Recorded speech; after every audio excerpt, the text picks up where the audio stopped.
Thank you, Your Excellency. Yes, my name is Alhaji Remi Bello, President, Lagos Chamber of Commerce and Industry. Yes, the topic this morning is institutional reforms. Yeah.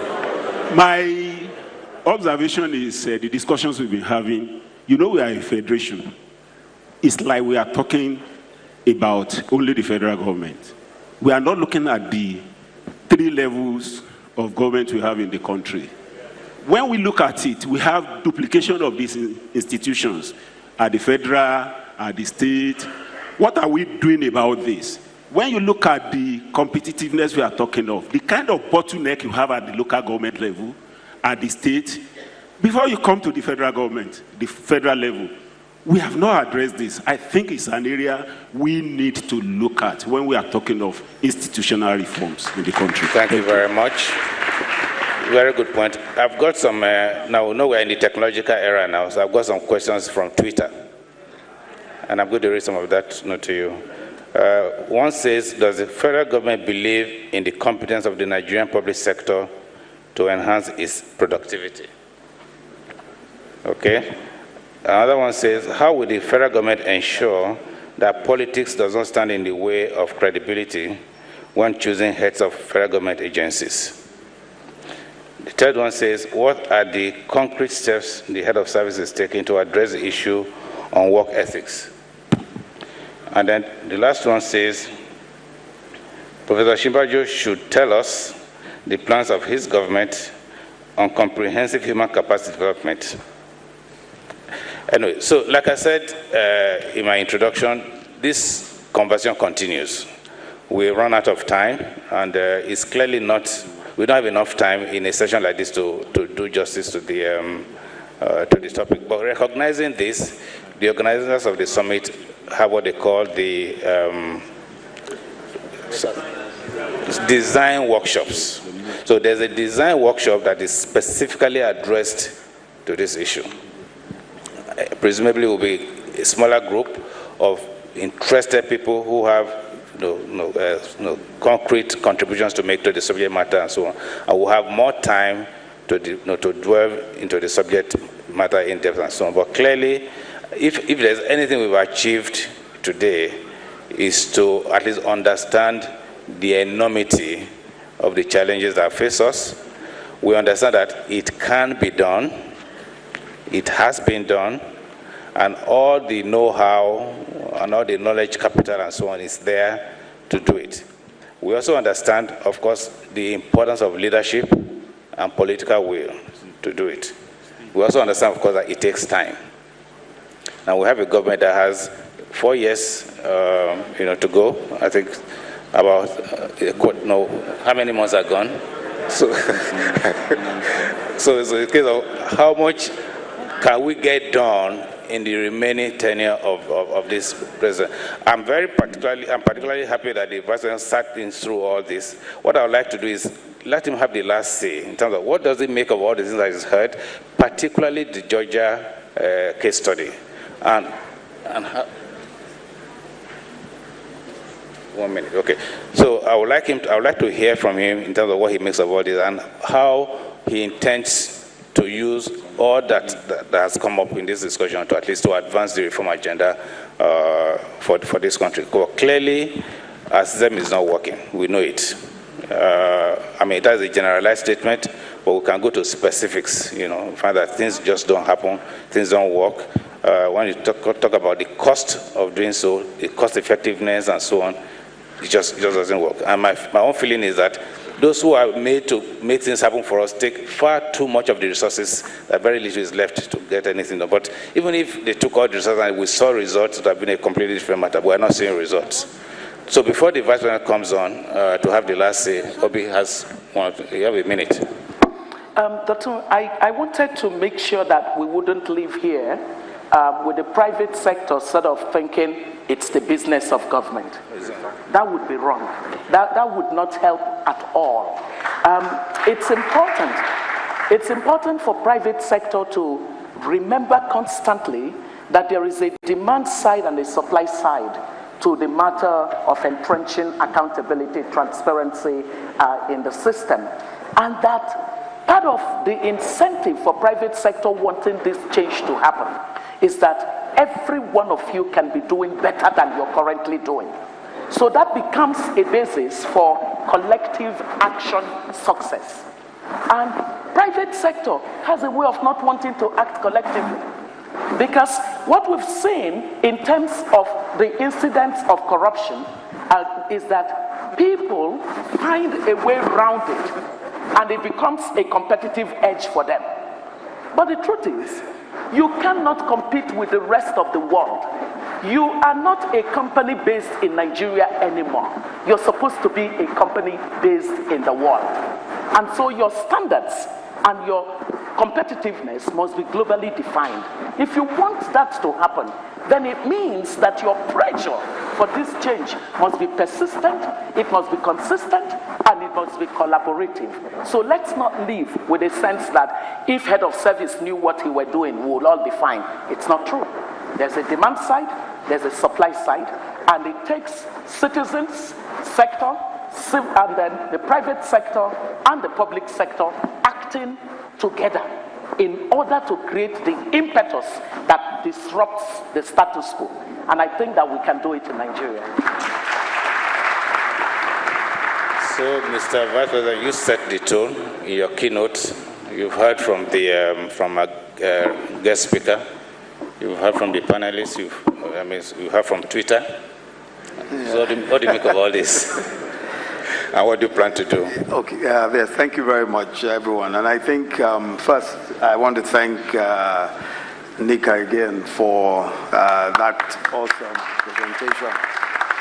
As a matter of fact, I had the good fortune of having listened to him before now and having met him before now.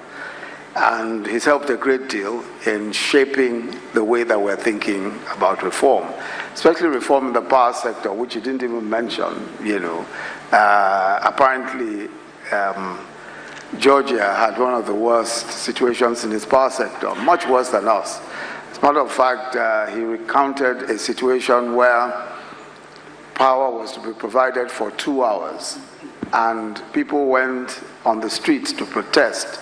Not to protest that power was just being provided for 2 hours, but because they were not told when those 2 hours would be. And I think, and somehow... There was Minister of Energy.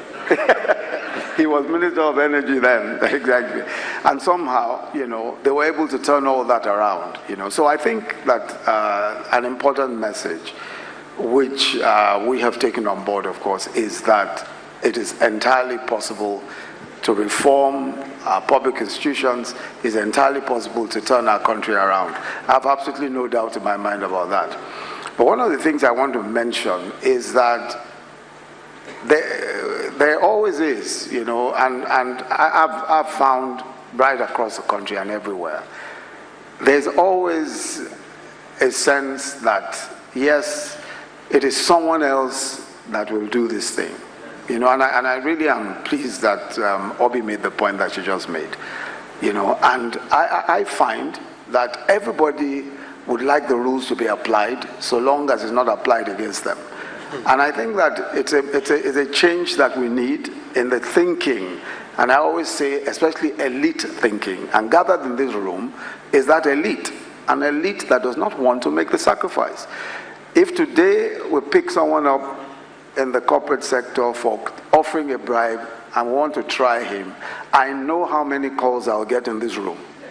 I know how many calls. Some people will be saying, no, don't do that. You know, the man is a Yoruba man like yourself. No, don't do that. You know, the man is a Christian like yourself, and all of those kinds of things. I think that we must be at one in deciding in this country that we want a change.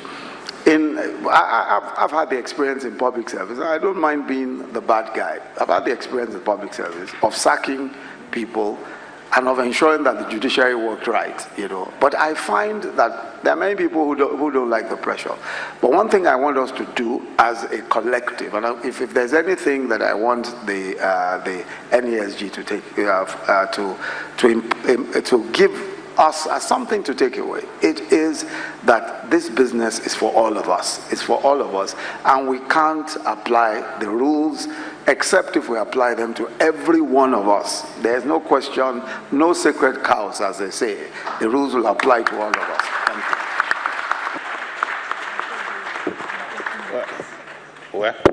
Thank you very much. I think we've run out of time. We've actually overrun our time by about 7 minutes. I think all that is left is for me to say thank you very much for being a wonderful audience, and to emphasize that the discussion continues more in depth in the design workshop. So if you are interested in the subject matter of reform of our institutions, the first design workshop, which starts I think at 1:30 or there, what time? 12:30. Please make it a point to attend. All members of the panel, are enjoined to please be at that design workshop. Again, thank you very much, and since good afternoon. Well, let's put our hands together for the wonderful panel. I'd like to invite the CEO, the Secretary of the National Planning Commission, and the Chairman to please join them for a group photograph very quickly. And while we do that, I'd like to also welcome specially the Excellencies, the governors that are here present.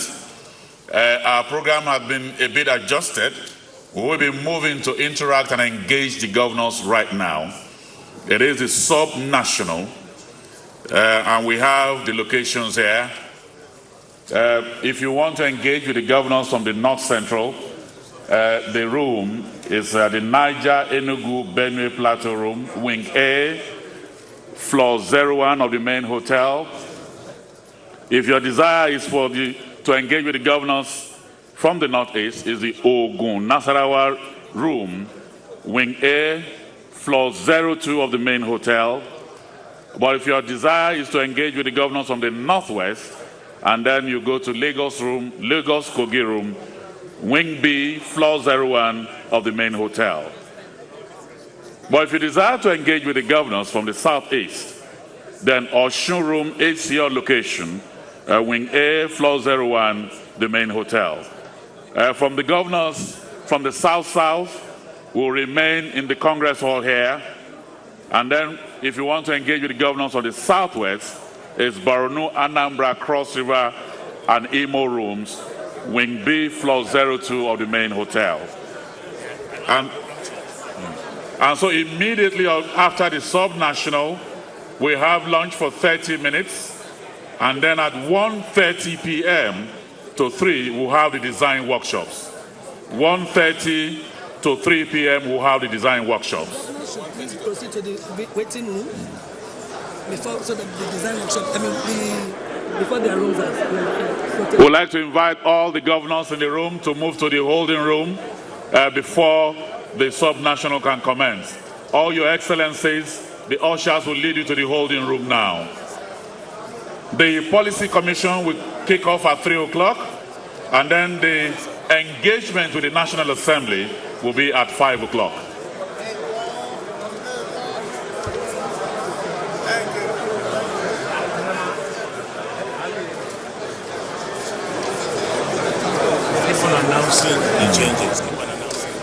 We'd like to invite the excellencies, the governors, to please move to the holding room as we go to the sub-national.